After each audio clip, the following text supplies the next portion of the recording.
ASMR muna tayo sa nature. Pero di ko sure kung ASMR nga ba talaga to o ingay ng mga bibi at kambing na may pinaglalaban. Charis!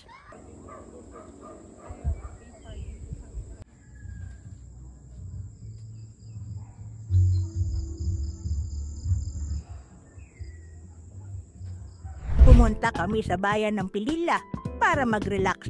Sa Amagat Cabin kami nagstay. Exciting kasi, hello? March na. Pero ngayon lang ulit kami nakagala after ng matinding busy-busyhan. Busy-busyhan pero walang pera. Alam mo yon?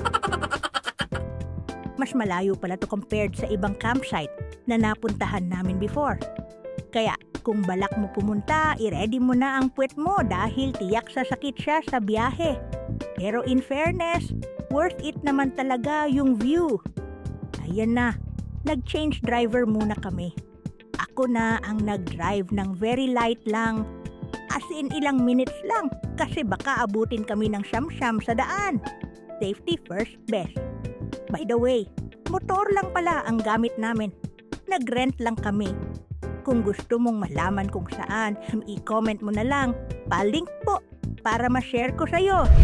Dito sa part na to, padiretso na ang daan. At buti na lang maganda ang kalsada, swak na swak sa motor naming Paseo.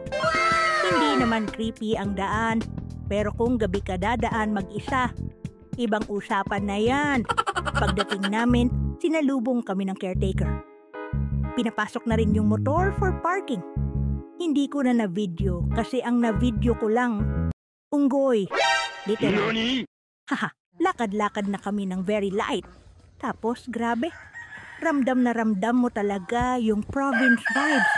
May mga alagang itik, kambing, aso, pusa, at kung ano-ano pa. Parang mini zoo sa chill na paraan.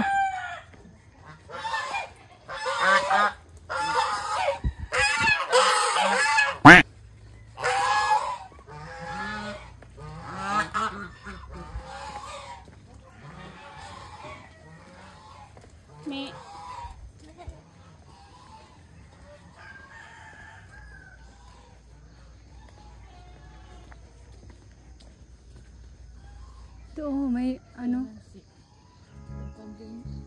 sa taas. Ano?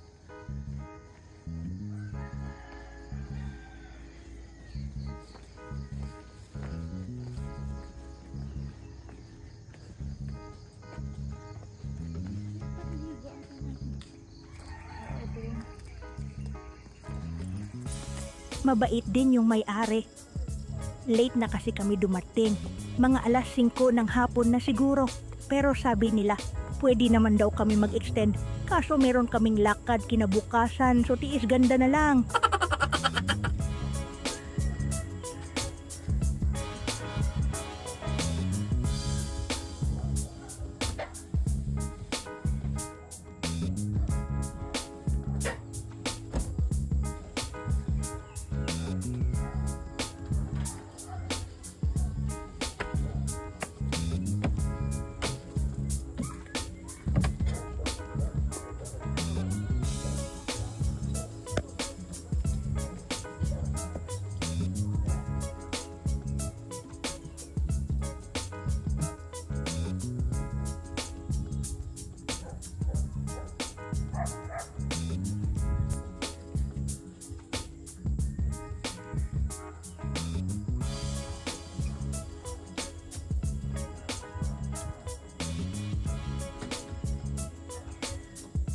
In fairness, sobrang relaxing dito.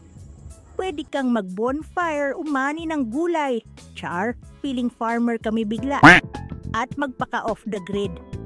Expected na medyo mahina ang tubig at walang kuryente. Pero may solar power naman. So okay lang. Power bank is life. Kaso, yung dinala kong power bank, imbes na mag-charge ng phone, siya pa yung nanghihingi ng charge. Mali pala cable ko. Buti na lang din may signal dito. Sa ibang campsite kasi, parang ikaw lang at ang mga tanawin ang nagkakaintindihan. Dito, at least may chance pa makipag-chat sa crush.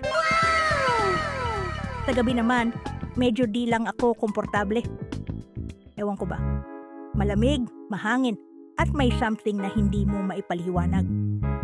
Alam mo yung galing ka sa probinsya pero natatakot ka pa rin sa mga kwentong probinsya? Ganon. Kinabukasan, wala namang problema sa pagkain. May tindahan malapit kung saan pwedeng bumili ng almusal. Like itlog, noodles, tuyo, at kung anong trip mo. May lutuan sila.